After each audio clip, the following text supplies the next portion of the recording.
ముందు ఇది సేకరణ కమిటీ కాబట్టి మ్యాక్సిమం జనంతో మమేకమైన వాళ్ళు కావాలని చెప్పి ఆ బాధ్యతగా తీసుకున్నాం.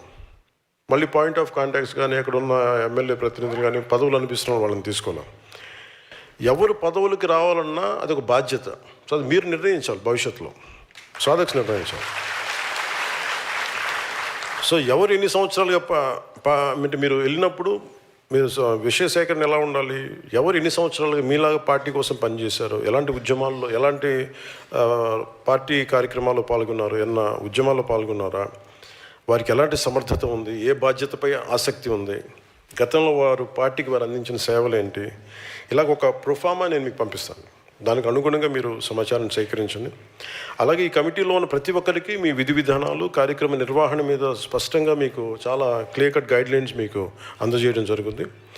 ఇది జనసేన పార్టీ నిర్మాణానికి ఒక రూల్ బుక్. ఇది దానికి అనుగుణంగానే మీరు సమాచారం సేకరించాలి. మీరు సేకరించిన సమాచారం నా పరిశీలనకి తీసుకురావడమే మీ బాధ్యత. మీరు అందించే సమాచారం ఆధారంగా పార్టీ ముఖ్య నాయకులతో చర్చించి, మీతో చర్చించి, ఆ తర్వాత ఎవరికి ఏ స్థాయిలో పార్టీ బాధ్యతలు కేటాయింపై తుది నిర్ణయాన్ని మనందరం కలెక్టివ్గా కూర్చొని తీసుకున్నాం. అంటే నాకున్న సమస్య కూడా ఏంటంటే, మీ నియోజకవర్గంలో, మీ మండలంలో, మీ గ్రామంలో ఎలాంటి గుర్తింపు ఆశించకుండా సంవత్సరాల తరబడి పార్టీ కోసం కష్టపడుతున్న జన సైనికుడిని ఎవరో కూడా మనం గుర్తించలేకపోతే పార్టీని సంస్థాగతంగా ఎలా నిర్మించగలం?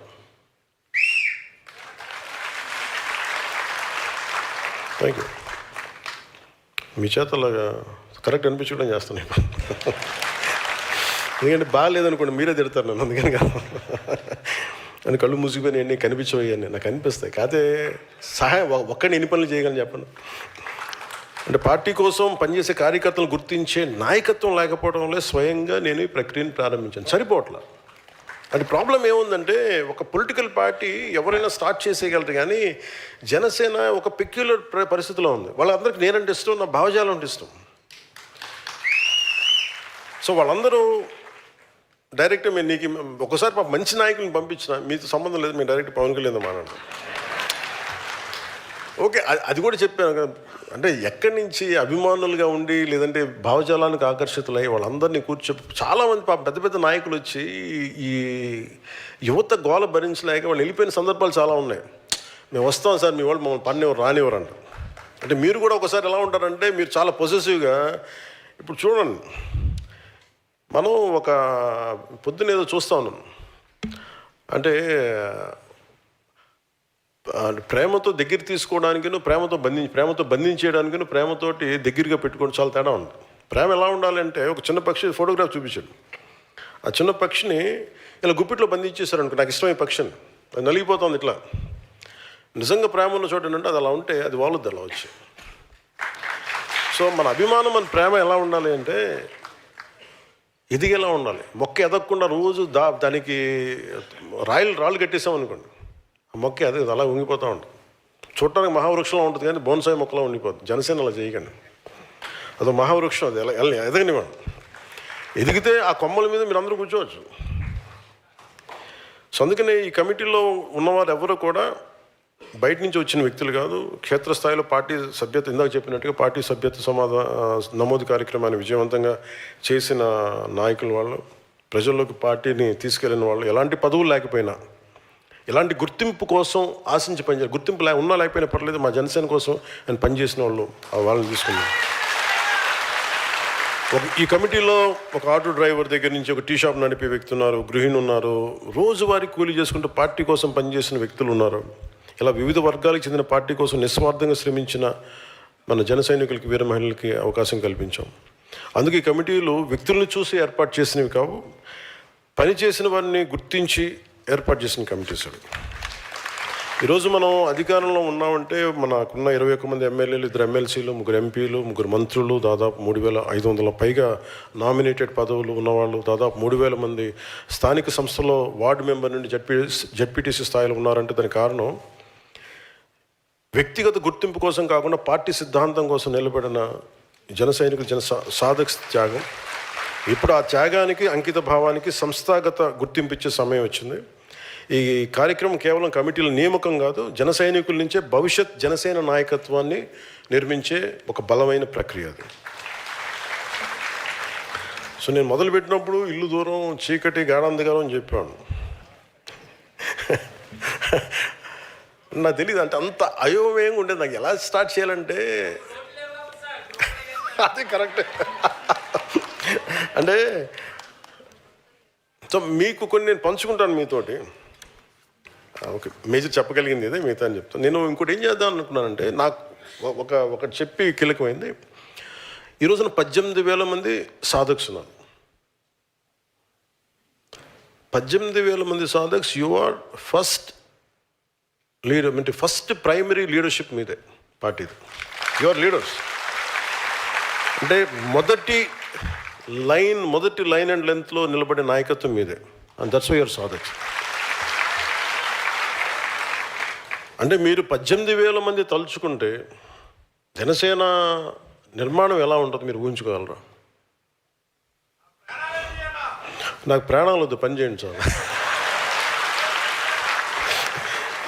మళ్ళీ నాకు ఆ బరువు నాకు ఎందుకు, ఇంట్లో అంతా తిడతారు నన్ను. నాకు ప్రాణాలు వద్దు, పని చేయండి చాలు. అంటే మనం ప్రాణాలు ఇచ్చేంత గొప్ప విలన్స్ కూడా అక్కడ లేరబ్బా. అక్కడ అంత గొప్ప వ్యక్తులు ఉంటే ఇప్పటి సమాజం వేరుగా ఉండేది కదా. అంటే ఇది సరే కొన్ని చెప్పి మనం 18,000 మంది ఉన్నారు కదా. నేనేం చెప్పానంటే, మొన్న కమిటీస్ వేసినప్పుడు నా కోరిక 18,000 మంది సాధక్స్ని నేను ఇలా కలవాలని చెప్పాను. నా ఫస్ట్ గోల్ అది. అలాగే మన ప్రతి ఒక్కళ్ళకి, అంటే ప్రతి ఊర్లో, ప్రతి పార్లమెంట్లో,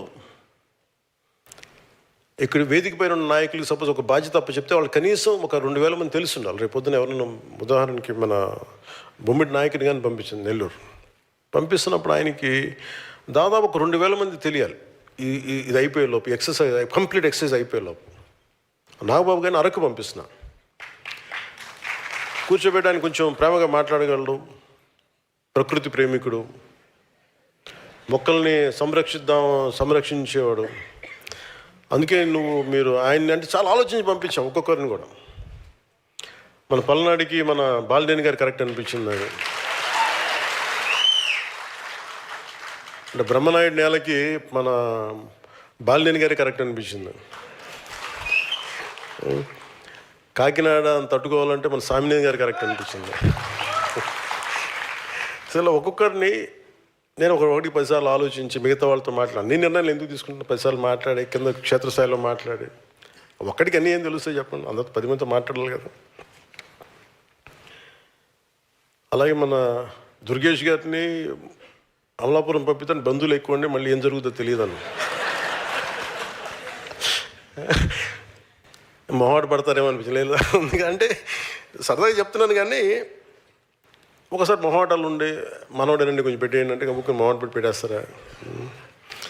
సో ఇవన్నీ ఇట్లా ప్రతిదీ ఆలోచించి, అంటే నేను నేనేం చెప్పానంటే, అన్నీ మీరు రైట్ చేయాలి, 100% రైట్ చేయాలని నన్ను ఆలోచించకండి. ఒక ప్రయత్నం మొదలు పెడతాం. అంటే అంబేద్కర్ గారు చెప్పింది, constitution is a living document. దాన్ని ముందుకు తీసుకెళ్లే వ్యక్తుల స్పిరిట్ని బట్టి ఉంటుంది ఇంటర్ప్రిటేషన్ ఆఫ్ ద డాక్యుమెంట్. అందుకని ఇట్స్ కాల్డ్ లివింగ్ డాక్యుమెంట్. అలాగా మన పార్టీ నిర్మాణం 100% intention is extremely right. So నాయకులకు కూడా మిమ్మల్ని ఒకసారి చూస్తే, మనం ఎదురుబెదురుగా కూర్చొని ఒకసారి మనం మాట్లాడుకుంటే, అంటే మీరు ఎంత నిలబడ్డారో మన వాళ్ళకి తెలిస్తే దాని తాలూకు విలువను మరింత ఇనుమడింపు చేయగలరు నాయకులు. అందుకని వారి ముందు నేను తీసుకుంటున్నాను.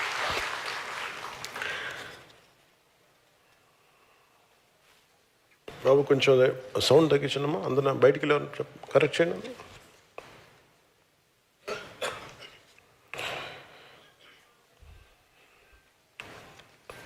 అంటే ఈరోజు జనసేన పార్టీ నిర్మాణ సారథుల సమాచార సేకరణ కమిటీ ఏర్పాటు, నేను ఆ మాటని చాలా క్షుణ్ణంగా తీసుకోండి, అంటే జాగ్రత్తగా వినండి. ఈరోజు మీరు ఎవరినైతే తీసుకుంటున్నారో ఈ నిర్మాణ సారథుల సమాచార సేకరణ, భవిష్యత్ ఆంధ్రప్రదేశ్ నాయకత్వం ఇక్కడి నుంచే వస్తుంది బలవంతం. అన్ని స్థాయిల్లో